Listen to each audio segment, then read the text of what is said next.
Bonjour à tous. Donc, notion de bénéficiaire effectif et conséquences potentielles. Alors, l'objectif de la présentation, dans le fond, c'est de faire un peu mettre en contexte l'affaire Husky Energy qui va être entendue en décembre par la Cour d'appel fédérale.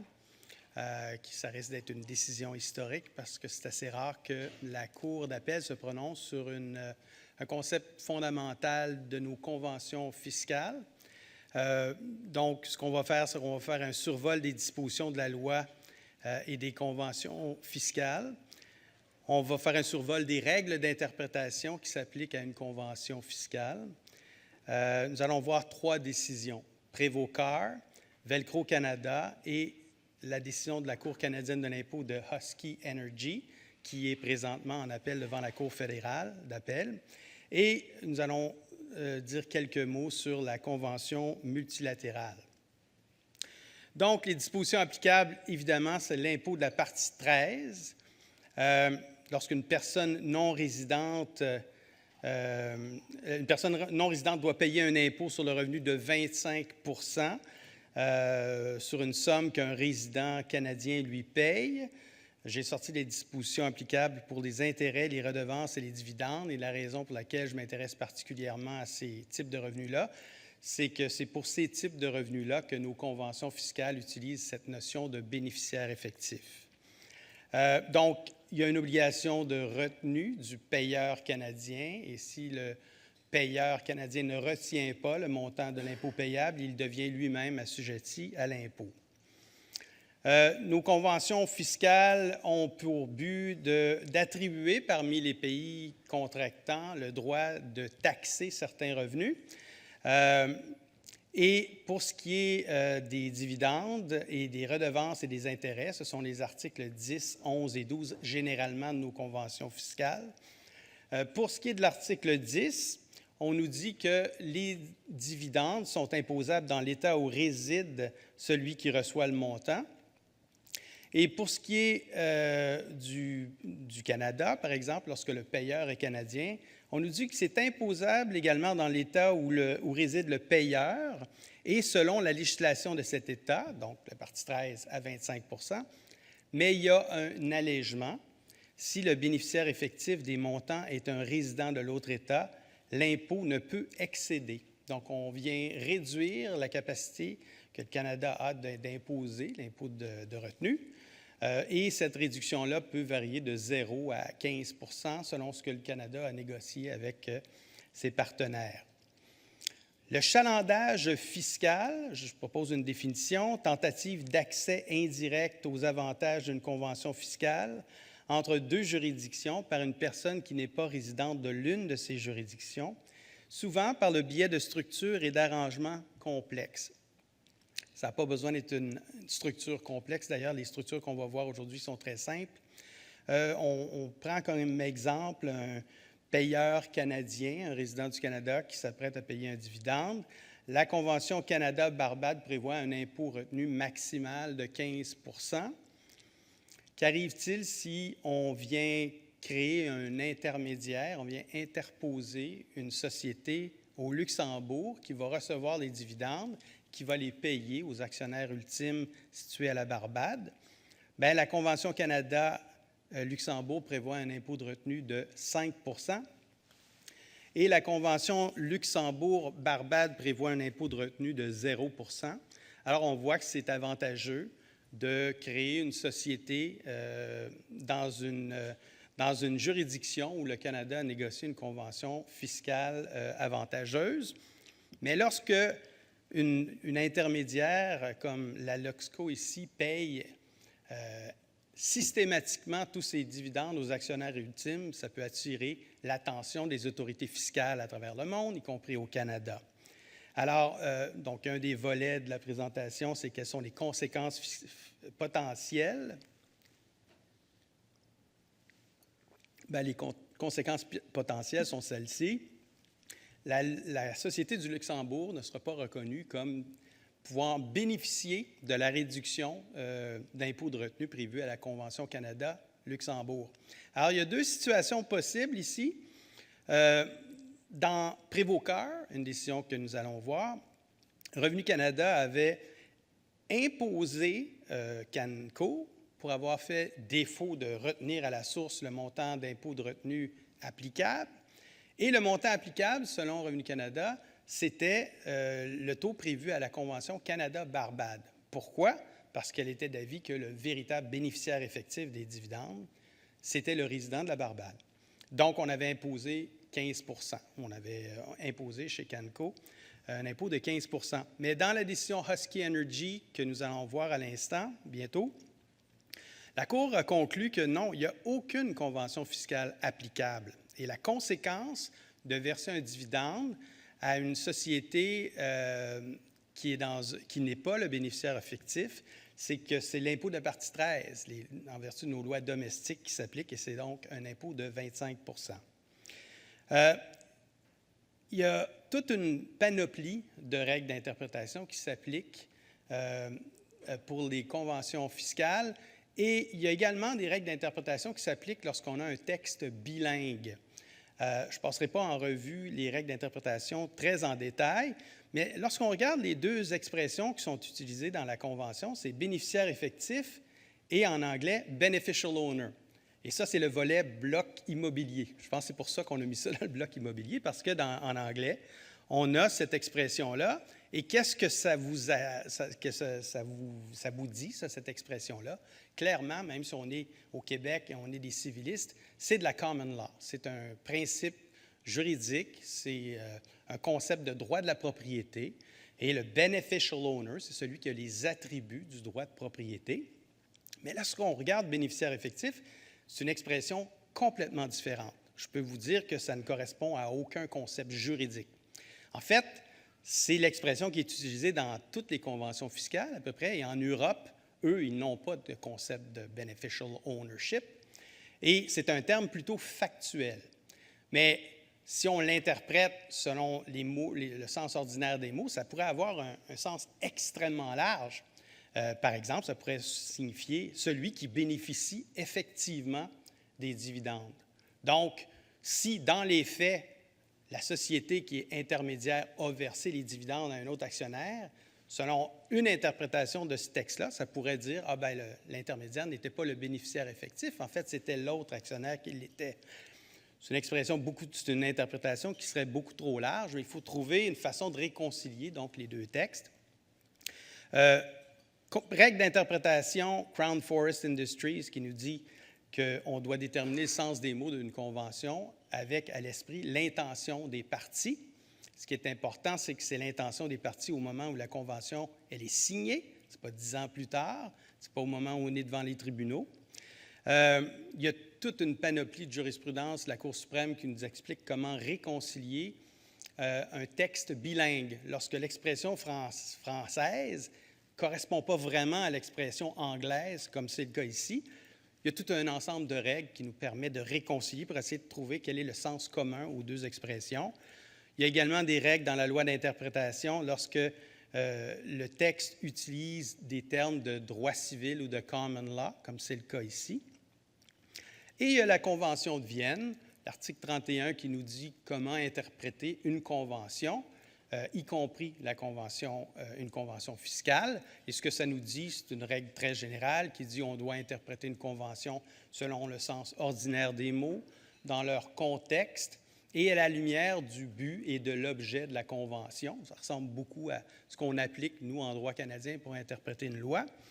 Mais le paragraphe 31 continue puis il nous dit « Voici ce qui constitue le contexte ». Et on énumère des catégories de documents qui peuvent être utilisés comme preuve extrinsèque de l'intention des parties. Mais plus important encore, il y a l'article 33 qui nous dit qu'est-ce qui arrive lorsqu'une convention fiscale est authentifiée dans plus qu'une langue. Bien, ça nous dit que chacune des versions est d'égale force. Alors, typiquement, une convention canadienne va être identifiée dans 3 langues, hein, l'anglais, le français, l'allemand.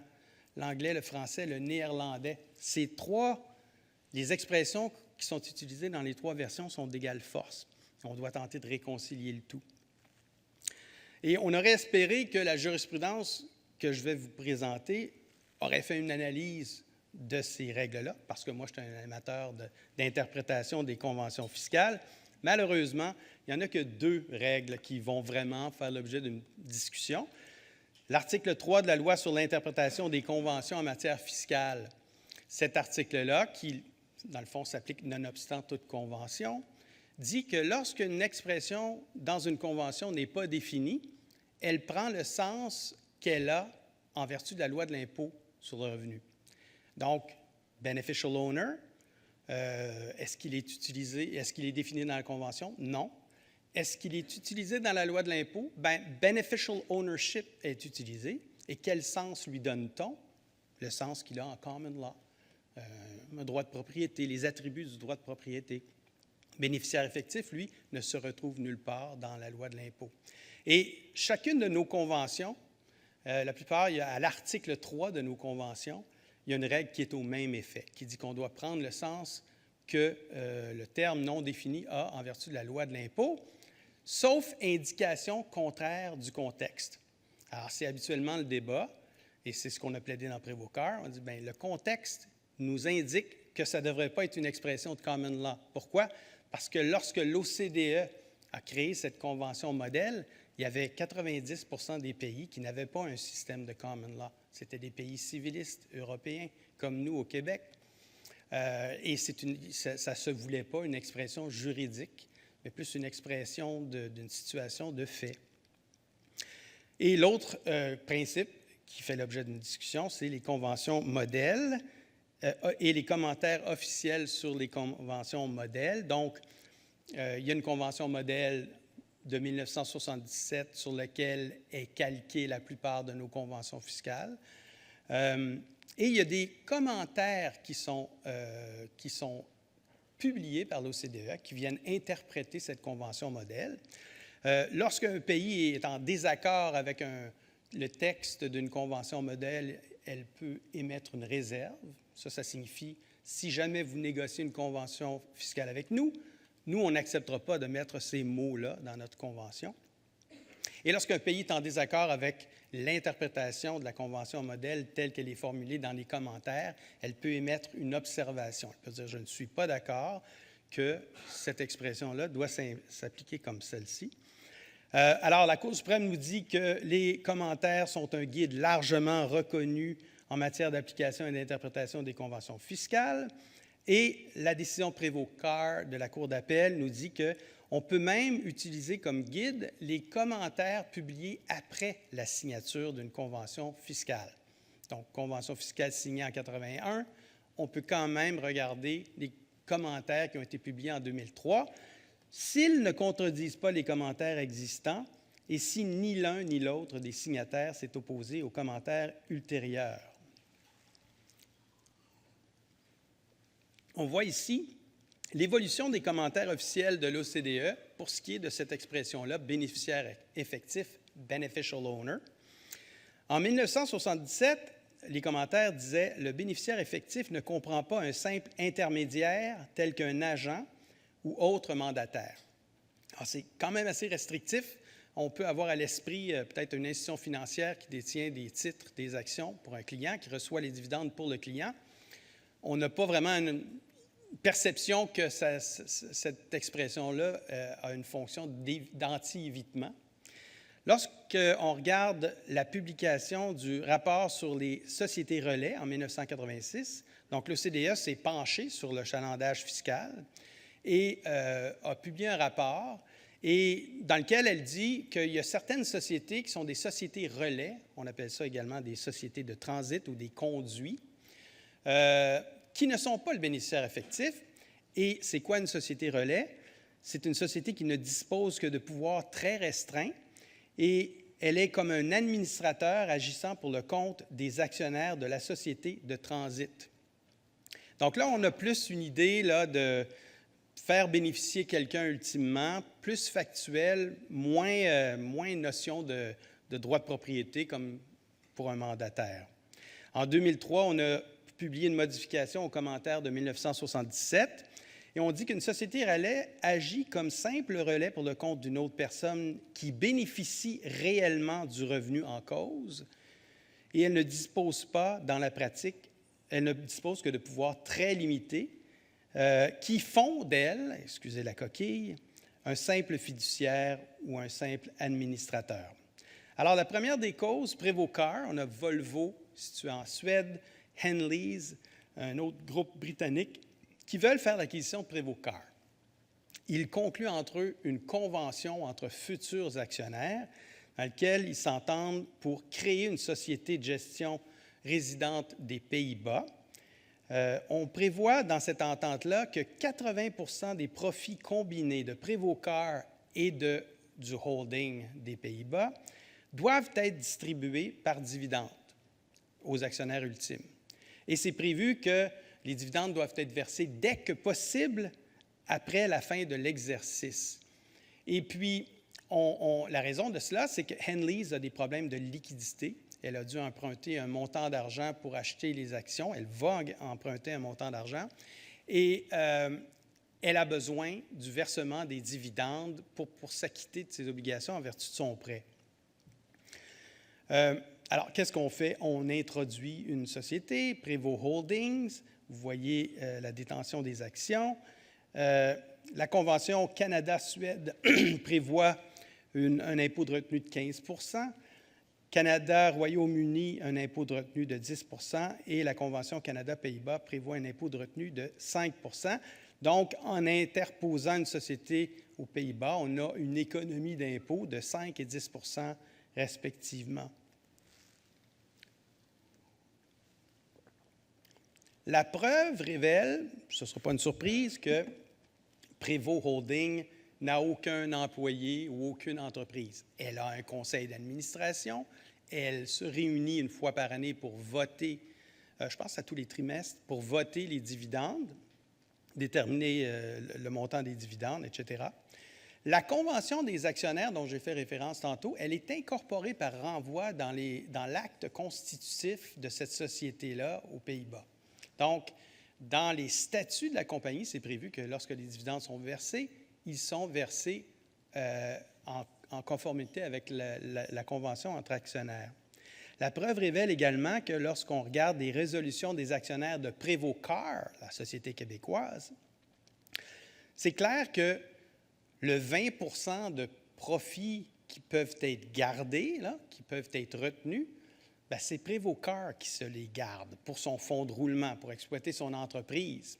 Alors, ce qui arrive, c'est qu'elle retient 20 paye 80 de ses profits à Prevost Holdings, qui, elle, verse 100 des dividendes reçus aux actionnaires ultimes en Suède et aux Pays-Bas. Et la preuve, c'est cocasse parce qu'il y a beaucoup de correspondance entre un représentant de Henleys et Prevocar directement, où on met énormément de pression pour se dépêcher à voter le dividende et à le verser. Puis, est-ce qu'on peut s'entendre que le compte, où ça va être déposé, ça va être tel jour?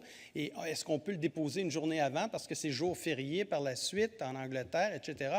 Il y avait comme énormément de pression pour voter les dividendes, verser les dividendes. Et Prevost Holdings ne participait pas à ces conversations-là, laissant entendre qu'ils n'avaient pas un grand mot à dire là-dedans. Bien, la Cour va donner raison à Prevocar. Les conclusions de fait que la couronne recherchait ne sont pas au rendez-vous.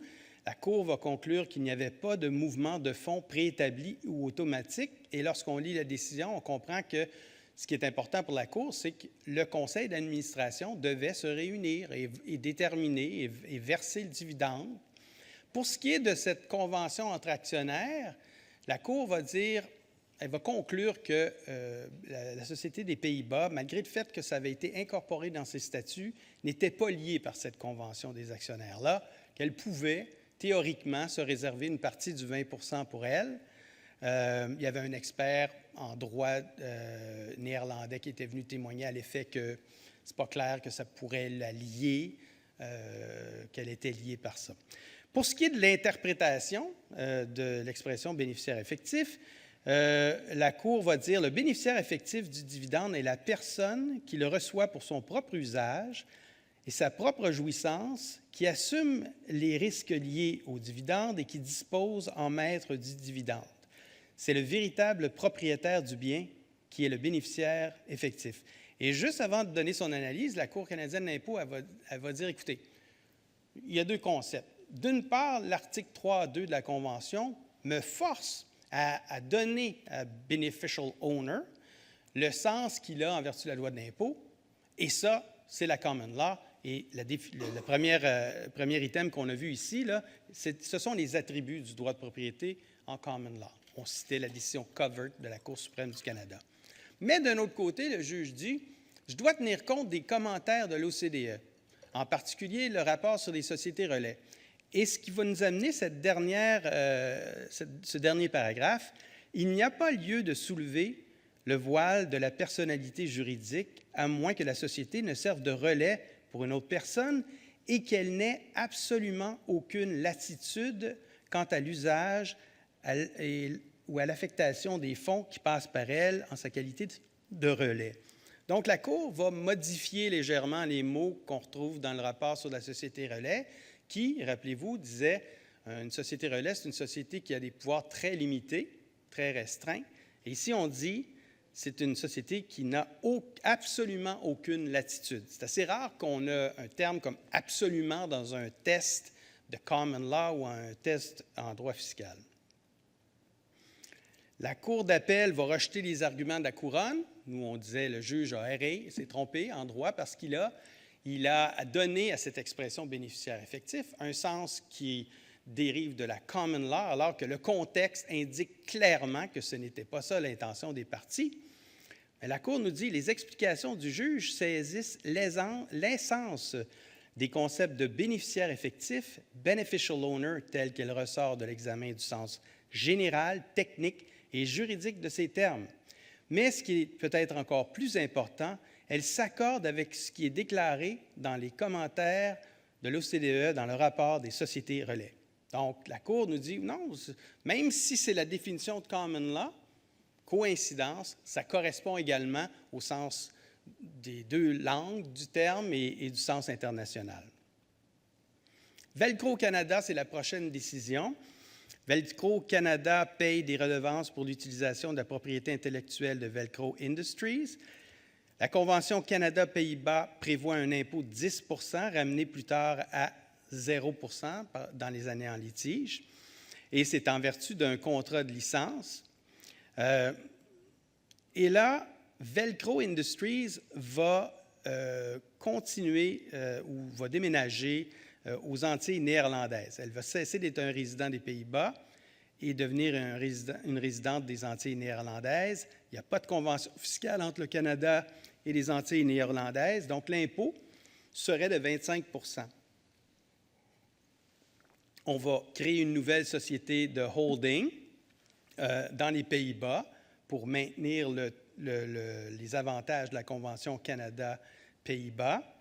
Et le contrat de licence va être cédé à Velcro Holdings. Et dorénavant, Velcro Canada va payer les redevances à Velcro Holdings. Et en vertu du contrat de cession, Velcro Holdings doit payer, c'est-tu des redevances? Je pense que c'est un genre de paiement compensatoire, ça change peut-être de nom, là. 90 % des montants qui sont reçus de la société canadienne. Alors, le juge va passer en revue tous les éléments du test de la common law. Possession. La Cour nous dit que les redevances déposées dans les comptes bancaires étaient intégrées aux fonds généraux de Velcro Pays-Bas. Les comptes bancaires étaient utilisés pour payer les factures de téléphone, les honoraires professionnels et les remboursements de prêts.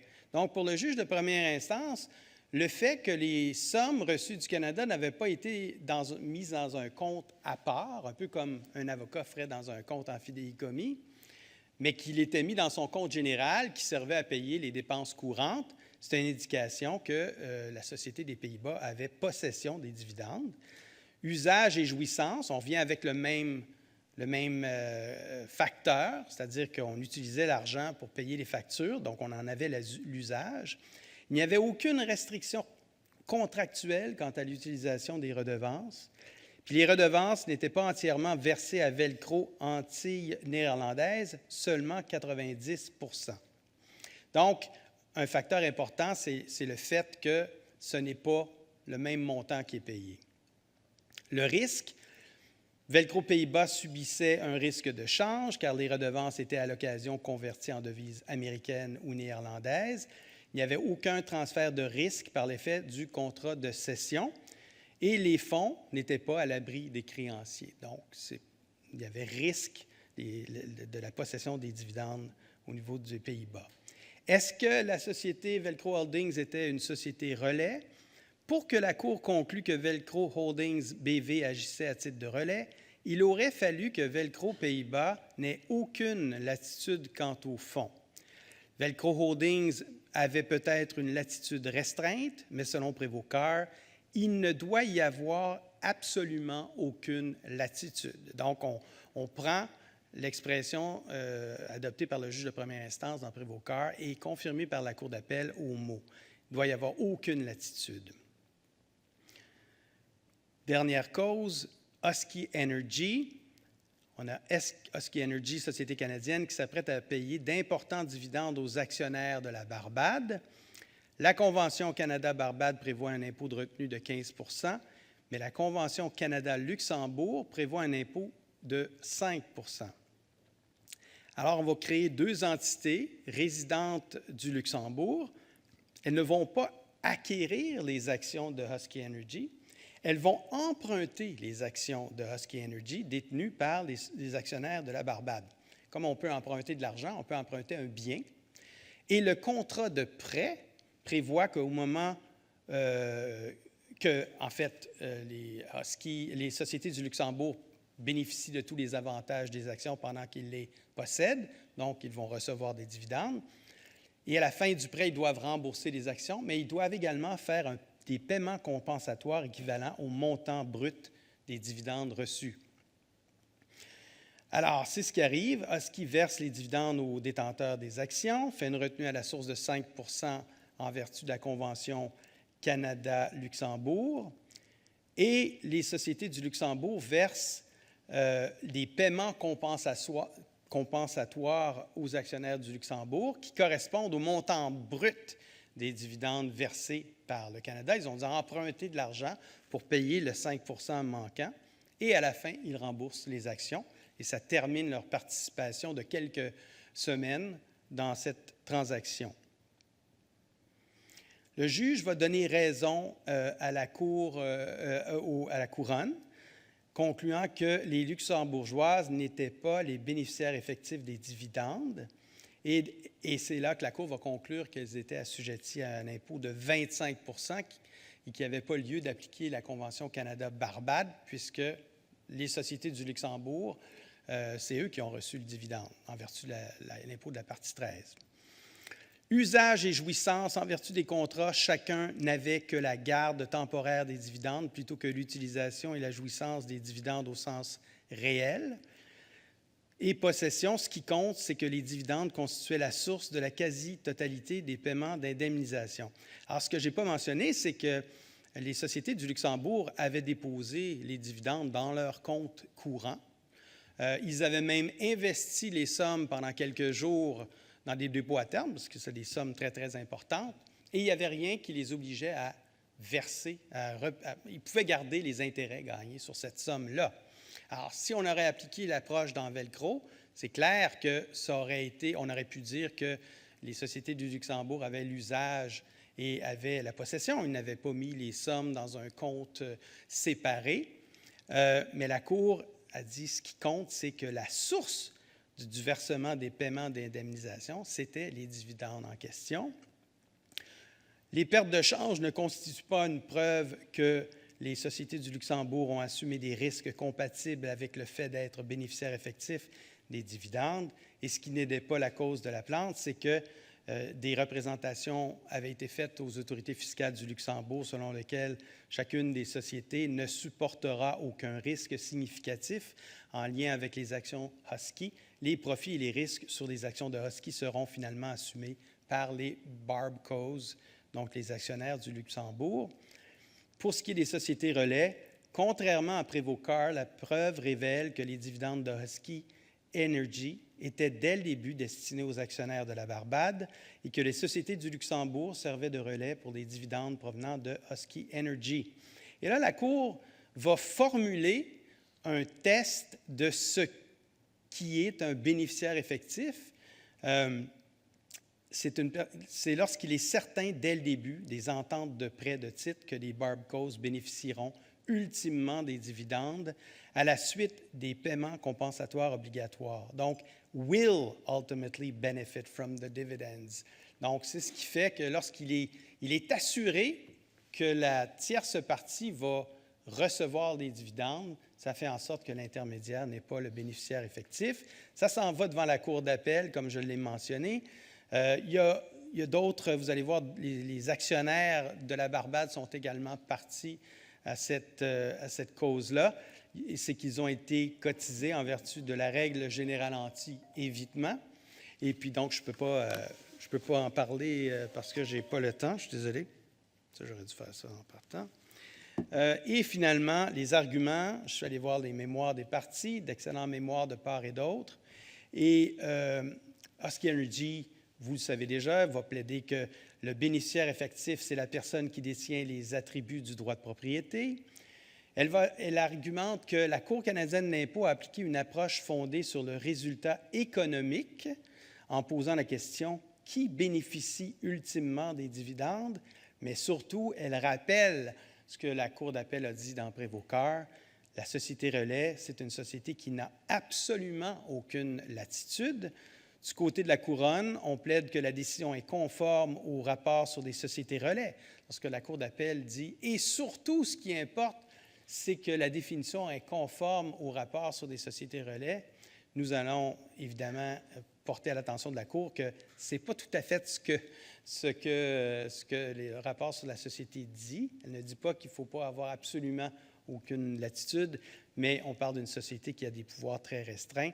Et on dépeint donc la situation comme une situation classique de chalandage fiscal où la Barbade profite d'une convention fiscale à laquelle la Barbade n'est pas partie. Finalement, un mot sur l'instrument multilatéral relatif aux conventions fiscales. Est-ce que ça risque de changer quoi que ce soit sur l'interprétation des mots bénéficiaires effectifs? Prenez pour acquis que la Couronne n'aura pas gain de cause dans Husky Energy et que la Cour d'appel adopte une interprétation très stricte où, finalement, à part des situations d'agent ou de mandataire, il y a très peu de chances qu'un intermédiaire puisse ne pas être considéré comme un bénéficiaire effectif. Bien, l'effet de la Convention multilatérale, qui est rentrée en vigueur en 2019, c'est de modifier la plupart de nos conventions fiscales automatiquement. Donc, on a ratifié, nos partenaires fiscaux ont ratifié également. Donc, la Convention fiscale est modifiée. Une des choses qui est modifiée, c'est l'ajout du préambule. On a enlevé l'ancien préambule. Et le préambule, qui sert à interpréter la Convention fiscale, dit « Entendant éliminer la double imposition à l'égard des impôts visés par la présente Convention, et ce sans créer de possibilité de non-imposition ou imposition réduite via des pratiques d'évasion ou de fraude fiscale, évitement fiscal, résultant notamment de la mise en place des stratégies de chalandage fiscal destinées à obtenir des allégements prévus dans la présente Convention au bénéfice indirect des résidents de juridictions tierces. » La cause Crown Forest nous dit qu'on doit déterminer l'intention des parties lorsqu'on veut déterminer la signification d'un texte dans une convention fiscale. Eh bien, et on nous dit que c'est au moment où la convention est signée, mais c'est également lorsque les parties s'entendent pour modifier une convention.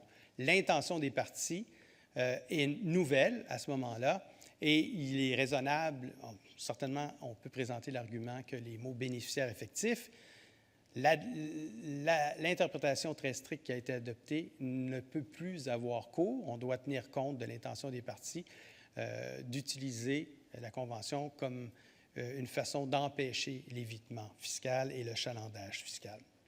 Alors, ça termine ma présentation. Merci beaucoup.